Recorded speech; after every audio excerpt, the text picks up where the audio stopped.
मैं एक सुंदर नृत्य के लिए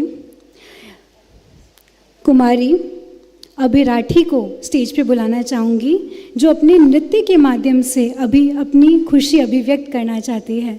कुमारी अभिराठी का ज़ोरदार तालियों से स्वागत करिए।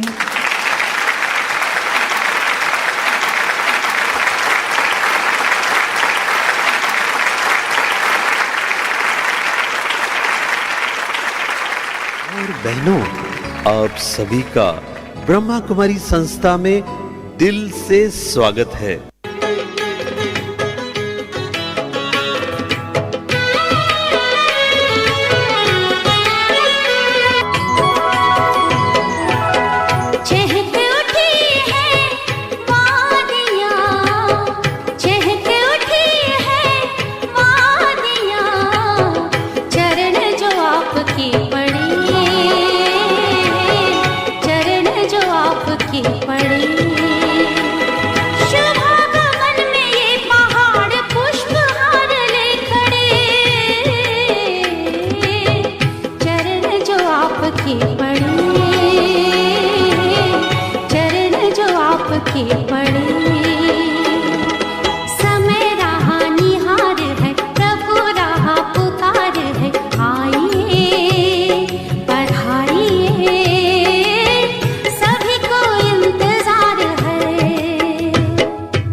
पड़े